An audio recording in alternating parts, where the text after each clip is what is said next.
बिस्मिल्लाहिर्रहमानिर्रहीम। अस्सलाम वालेकुम नादरीन, आप यूट्यूब चैनल देख रहे हैं। मैं इमरान खान हूँ। नादरीन, खबरों की तादाद ज़्यादा है तो बड़ी जल्दी हम तमाम चीज़ें आपके सामने रखते हैं। नंबर एक तो आज शहीद अरशद शरीफ की तीसरी बरसी है।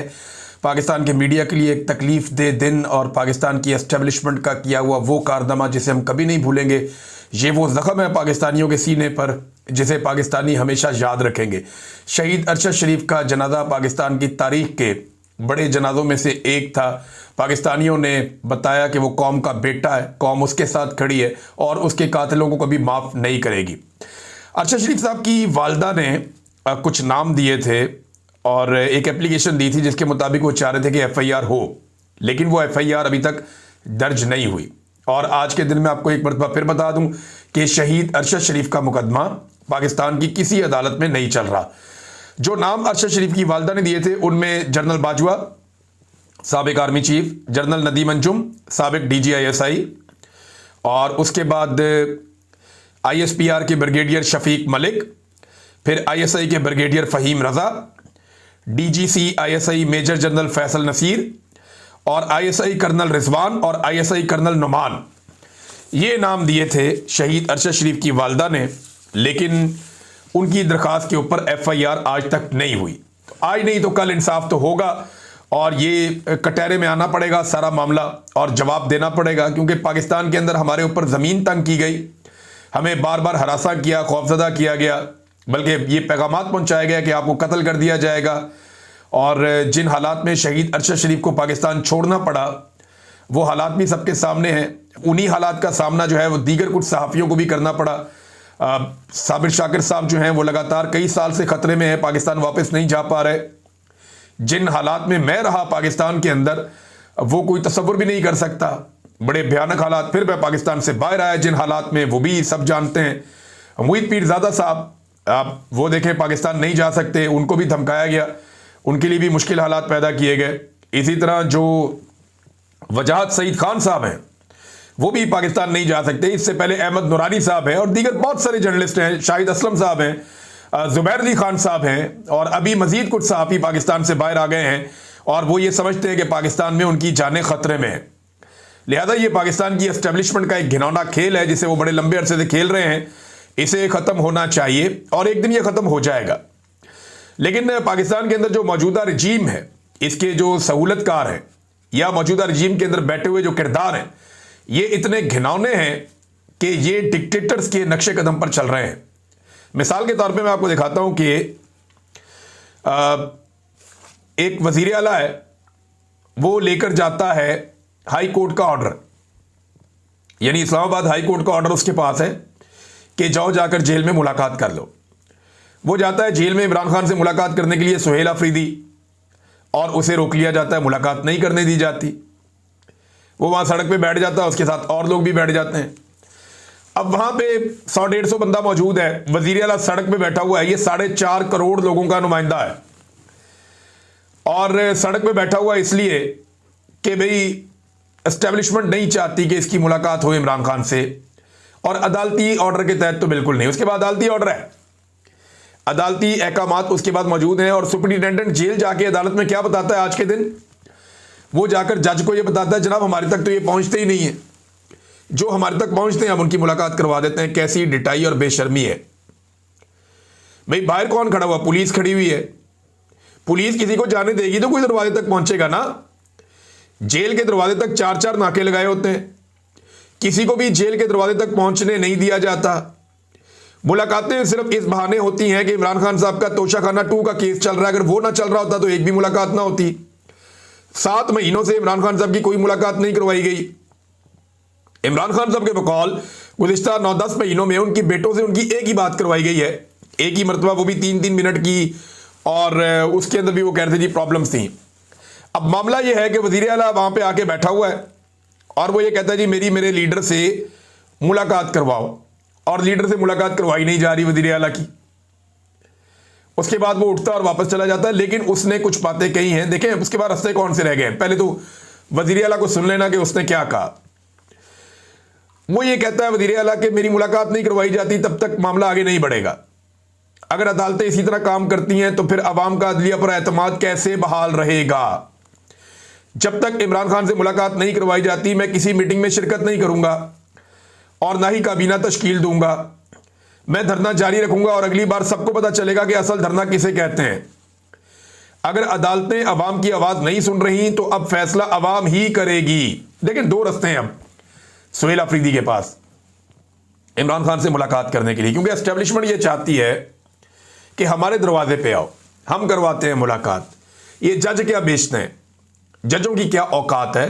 जज अगर आपको फैसला लिखकर भी देंगे तो हम पुलिस के जरिए से आपकी मुलाकात रुकवा देंगे, और अगर पुलिस आपको रास्ता भी दे देगी तो हम जेल में आपकी मुलाकात होने नहीं देंगे। तो एस्टेब्लिशमेंट की ये ख्वाहिश है कि अगर मुलाकात करनी है जिसने भी, वो पहले हमारे पास आए, हमसे बात करे, फिर हम बताते हैं कि इमरान खान से जाकर क्या बात करनी है, फिर जाके मुलाकात कर लें, जैसे बहुत सारे लोग करते भी है ना मुलाकात। लेकिन यहां पे अब दो रास्ते हैं सुहेल अफरीदी के पास। नंबर एक रास्ता तो डील वाला रास्ता है कि अच्छा बच्चा बन जाए और एस्टेब्लिशमेंट के सामने सरेंडर कर दें। अब यही काम करने की वजह से जो है वो गंडापुर साहब की कुर्सी चली गई, वो अच्छा बच्चा बन गए थे। लिहाजा सुहेल अफरीदी के लिए यह रास्ता अडॉप्ट करना थोड़ा मुश्किल है। दूसरा रास्ता यह है कि एहतजाज और अवामी ताकत का रास्ता, कि जनाब अब कोई रास्ता बाकी नहीं है। अदालतें ऑर्डर देती हैं, उनके ऊपर अमल दरामद नहीं होता, ना पुलिस ऑर्डर को मानती है, ना जेल का जो अमला है वो ऑर्डर को मानता है। एस्टेब्लिशमेंट वैसे ही उसे जूते के नोक के ऊपर रखती है अदालत के ऑर्डर को। लिहाजा छोड़ो अदालत के ऑर्डर को, अपना अवामी ताकत या पुरअमन एहतजाज के जरिए से कोई रास्ता निकालते हैं और प्रेशर बढ़ा के मुलाकात करते हैं। तो दूसरा रास्ता तो अब सुहेल अफरीदी के पास ये है। अब देखना यह है कि उन दो रास्तों में से वो कौन सा रास्ता चुनते हैं। एक और चीज नाजरीन, ये जो टिकटॉक और हुकूमत है ना, ये अपने दादा के नक्शे कदम पे चल रहे हैं। दादा मैंने कहा तो याद रखिए कि दादा जो थे, सियासी दादा, वो जनरल ज़ियाउल हक थे मरियम नवाज के। क्योंकि पीपल्स पार्टी भी ये कहती रही और बहुत सारे ये लोग कहते रहे हैं, बल्कि मियां साहब खुद इसको बड़े फख्र समझते हैं कि इनके जो रूहानी वालिद हैं वो जनरल ज़ियाउल हक हैं, और जनरल ज़ियाउल हक ने ही इनको वो सियासत सिखाई है जो ये अब तक करते चले आए हैं। अब इंटरेस्टिंग बात यह है कि ज़ियाउल हक ने एक पाबंदी लगाई थी, और वो पाबंदी ये थी कि कैदी जो है वो सियासत नहीं कर सकते या सियासत पे गुफ्तगू नहीं कर सकते। यानी जितने कैदी हैं ना, चाहे वो थाने के अंदर बंद हैं, जेल के अंदर बंद हैं, वो सियासी गुफ्तगू नहीं कर सकेंगे, उन्हें इजाज़त नहीं है कि वो सियासी बातचीत कर सकें। ये ज़ियाउल हक ने एक पाबंदी लगाई हुई थी, क्योंकि ज़ियाउल हक अपने सियासी मुखालिफिन को डालता था जेल में, और उसने एक पाबंदी लगा दी कि जनाब जेल के अंदर जितने भी बंदे हैं वो सियासी गुफ्तगू नहीं कर सकते, ना लिख सकते हैं, ना बोल सकते हैं, ना कोई पैगाम दे सकते हैं। ये पाबंदी, सियासी बातचीत वो लोग नहीं कर सकते, ये पाबंदी ज़ियाउल हक ने लगाई थी। अच्छा, ये जो पाबंदी थी, ये इसकी शिक 265, ये 265 जो है इसके खिलाफ अदालत में चले गए थे पाकिस्तान तहरीक इंसाफ के लोग, और सरदार एजाज इसहाक खान साहब ने यह फैसला किया था कि पाबंदी नहीं रहेगी। उन्होंने इजाजत दी थी कि कैदी सियासी बातचीत कर सकता है। पाकिस्तान में डेमोक्रेसी है, एक जमहूरी मुल्क है। ये क्या होगा, कैदी किताबें लिखते हैं, पूरी दुनिया के अंदर कैदी सियासत करते हैं, जेल के अंदर से लोग बहुत सारा कुछ करते हैं, लेकिन ये क्या हो गया कि सियासी गुफ्तगू नहीं कर सकता कैदी। तो एजाज इसहाक खान साहब ने यह फैसला दिया था कि यह पाबंदी नहीं लग सकती, लेकिन पंजाब हुकूमत ने दरखास्त दायर की ज़ियाउल हक के नक्शे कदम पे चलते हुए, और उसकी रूह को ताज़ा रखने के लिए और ज़ियाउल हक की जो सफाकियत है उसको ज़िंदा करने के लिए इन्होंने जनाब दरखास्त दे दी, अपील में चले गए, और अब एक बेंच बना और उसने जनाब वो फैसला मुअत्तल कर दिया। मैं आपको सिर्फ एक सुनवाता हूँ कि नवाज शरीफ ज़ियाउल हक के बारे में क्या कहता था, ज़रा ये सुने आप। Good presidents in the politics of this country, which have had very healthy impact, and I like to pursue those policies. Decency in politics, I think, is the first one to introduce in this country. लो जी, ज़ियाउल हक पहला आदमी है जिसने सियासत के अंदर बड़ी मुस्बत चीज़ें लेकर आया, बड़ी डिसेंसी लेकर आया, बड़ा कमाल उसने ज़ियाउल हक ने काम किया। मैं चाहूँगा कि उसकी इन पॉलिसीज़ को जारी रखूँ।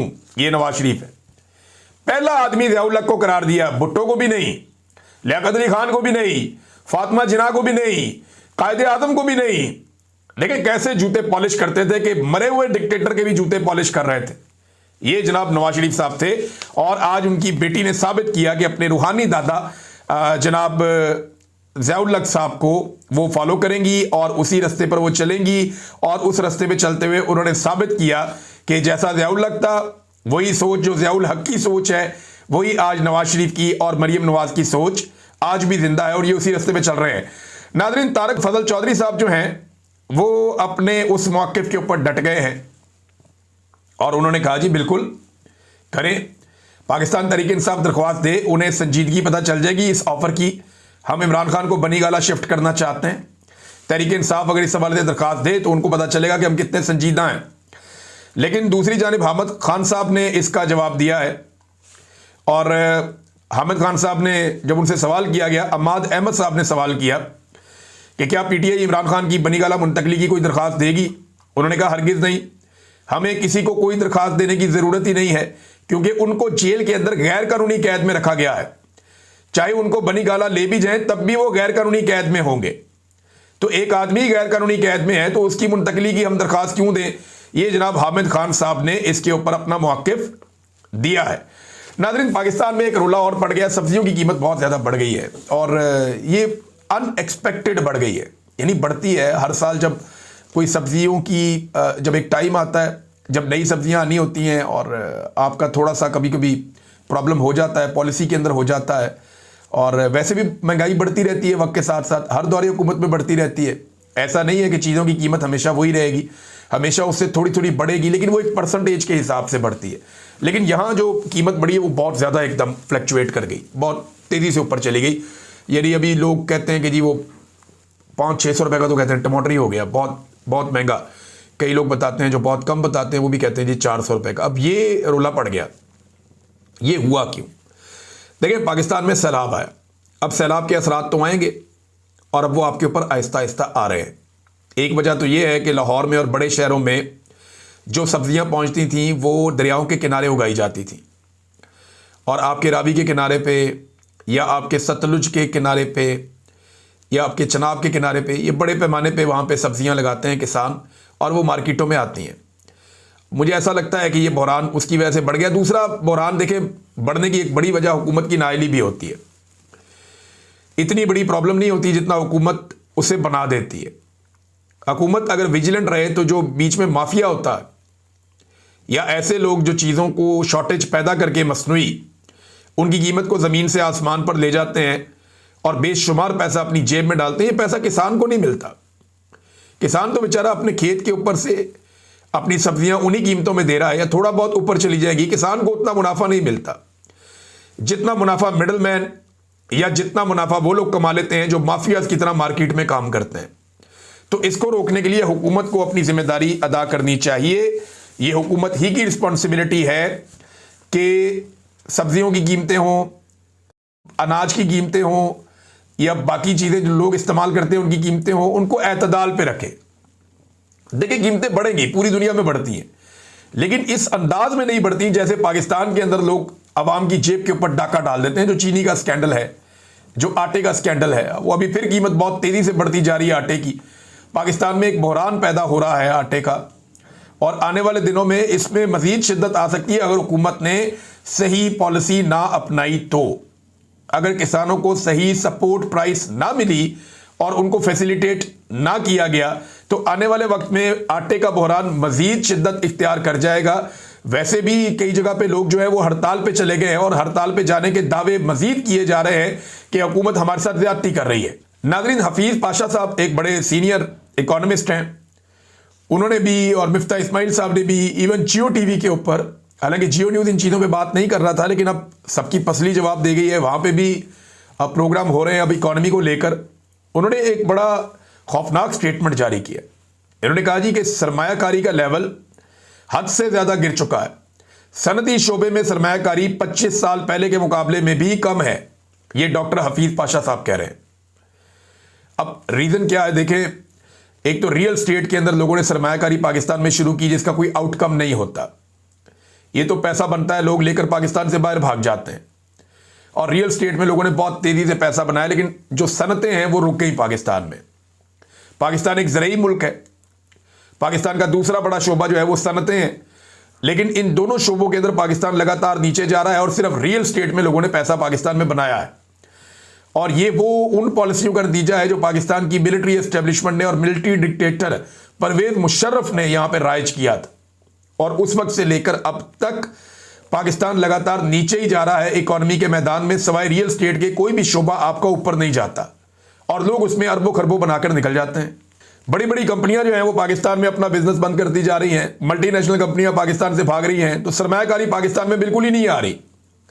और जो आ रही है वो सनदी शोबे में बिल्कुल नहीं है। और ये 25 साल से भी पीछे पाकिस्तान उससे नीचे चला गया कहीं पे। और ये भी इन्होंने बताया कि लगभग 47% तक दावा किया गया कि लोग गुर्बत की लकीर से नीचे चले गए। और इसके अलावा ये भी बताया गया कि जनाब जो बेरोजगारी है उसकी शरह में मजीद इजाफा हो गया है। नाज़रीन, एक और मामला है, ये राणा सिकंदर साहब हैं, सूबाई वजीर हैं पंजाब के एजुकेशन के। इनसे पहले मुराद राज साहब थे, वो उन्होंने प्रेस कॉन्फ्रेंस की और वो उस्मान बुज़दार और उसके दौर के अंदर वहाँ पे थे वज़ीर आला। उन्होंने भी कोई ख़ास काम नहीं किया था एजुकेशन में, सवाए इमरान खान साहब के एक दो इक़दाम थे जिसमें उन्होंने कहा जी सबका सिलेबस एक जैसा होगा। वो बड़ा ज़बरदस्त काम था कि सारे बच्चे एक जैसा सिलेबस पढ़ेंगे और यूनिफॉर्मिटी होगी पाकिस्तान में, सब इकट्ठे एक तरह रहेंगे। कुछ इक़दाम इमरान खान साहब ने अच्छे करवाए थे, लेकिन कोई इनकलाबी इक़दाम उस दौर में भी नहीं हुए। अब ये राणा साहब आ गए हैं और इन्होंने शरीफों का वो फार्मूला अडॉप्ट कर लिया है कि एक आधा स्कूल सजाओ, उस पर झंडियाँ लगाओ, उस पर नए पेंट कराओ और उसकी बेहतरीन से बच्चों को यूनिफॉर्म पहनाओ, अच्छे से बेंच वहाँ पे रख के और उसकी जनाब वीडियो बना के आप सोशल मीडिया पे डालो।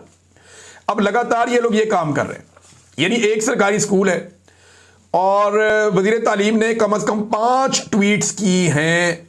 ये पंजाब में इन्होंने 5 ट्वीट्स कर दिए एक स्कूल को लेकर। ये पांचों में स्कूल एक ही है, यानी एक ही स्कूल की अलग अलग वीडियो और तस्वीरें लगाकर तासुर दिया जा रहा है कि शायद हर सरकारी स्कूल में सहूलियात दी गई हैं, जबकि ये एक model Nawaz Sharif school of excellence है। यानी आप एक स्कूल को ठीक करके ये तो नहीं कह सकते कि पूरे पंजाब की एजुकेशन ठीक हो गई है। मैंने शहबाज शरीफ साहब ने एक कॉन्फ्रेंस की थी, नौजवानों को बुलाया था 2010 में गालिबन, तो उसमें मैं भी गया था। मैंने शहबाज शरीफ साहब को वहाँ पे एक तजवीज़ दी थी कि अगर चाहते हैं आपके पीने का पानी साफ़ हो जाए पंजाब में, तो सरकारी अफसरान, आप और आपके वज़रा और आपकी सारी काबीना और MPA MNA सारे नलके से पानी पिए, सरकारी पानी साफ़ हो जाएगा। दूसरा मैंने उन्हें कहा था अगर आप कहते हैं और आप ये चाहते हैं कि तालीमी निज़ाम पाकिस्तान में ठीक हो जाए, तो आप अपने घर के बच्चों से शुरू करें। तमाम ब्यूरोक्रेट्स को, तमाम काबीना को, तमाम MPAs MNAs को और अशराफिया को बाउंड करें कि वो अपने बच्चों को सरकारी स्कूलों में भेजें।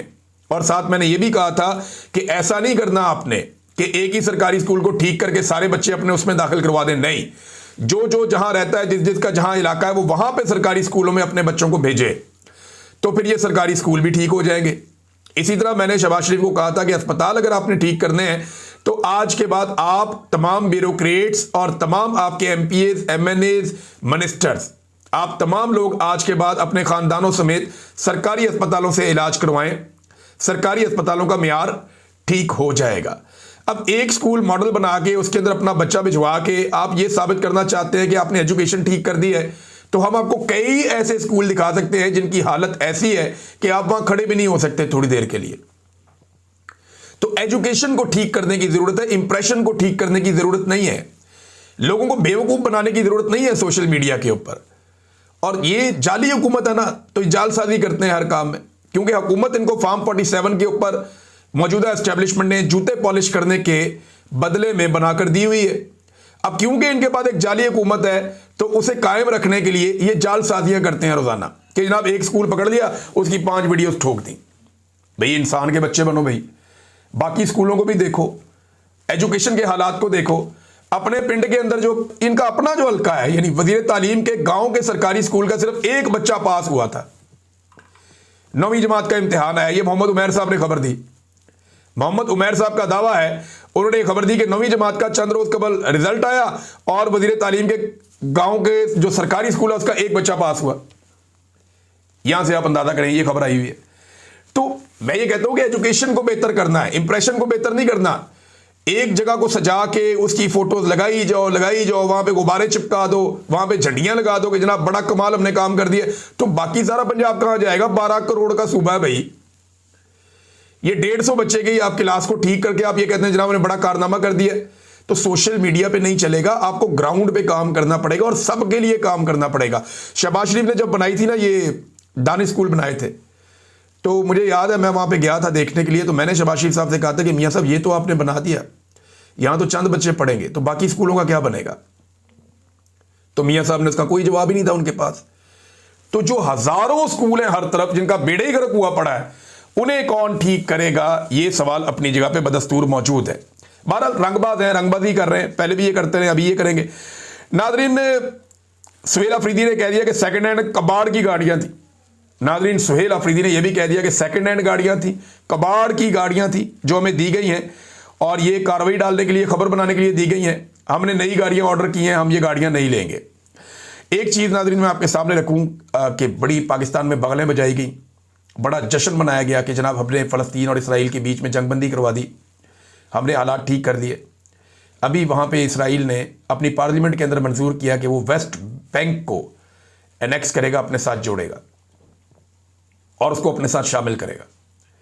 अब ये इतना बड़ा जुल्म है, इस पे शहबाज शरीफ साहब नहीं बोल रहे, इस पे बात नहीं कर रहे। और नेतन्याहू ने 3 शराइत रखी हैं अमेरिका के सामने कि अगर आप चाहते हैं जंगबंदी तो उसके लिए 3 शराइत हैं। वो तीनों मैं आपके सामने रख देता हूं। और ये शराइत मैं नहीं बता रहा, ये N12 मीडिया है, ये इजराइल का N12 भी इसको बोलते हैं, ये इजरायली मीडिया है। वो ये रिपोर्ट कर रहा है कि नंबर 1 उसने शर्त रखी कि गजा में तुर्क फौज नहीं होगी, यानी पाकिस्तान की फौज पे कोई एतराज नहीं इसराइल को। पाकिस्तानी फौज अगर इसराइल में जाती है, सऊदी फौज अगर इसराइल में जाती है, इंडोनेशिया की फौज अगर इसराइल में जाती है, बाकी ममालिक की फौजें अगर इसराइल में जाती है तो कोई एतराज नहीं है इसराइल को, यानी गजा में जाती है। गजा में जाना है, इसराइल में तो जाना भी नहीं है। तो गजा में तुर्क फौज नहीं आनी चाहिए, उनको सिर्फ तुर्कों से, वैसे तुर्क फौज को अपने ऊपर फख्र होना चाहिए कि वो वाहिद एक ऐसी फौज है जिससे इसराइली घबराए। और उन्होंने कहा जी तुर्की की फौज हमें कबूल नहीं है, बाकी जो मर्जी फौज वहां पे गजा में आ जाए। और पाकिस्तान को थोड़ा इसके बारे में सोचना चाहिए कि इसराइली वजीर आजम नेतन्याहू को पाकिस्तानी फौज पर एतराज क्यों नहीं हुआ और उसने ये क्यों नहीं कहा कि गजा में पाकिस्तानी फौज नहीं आनी चाहिए।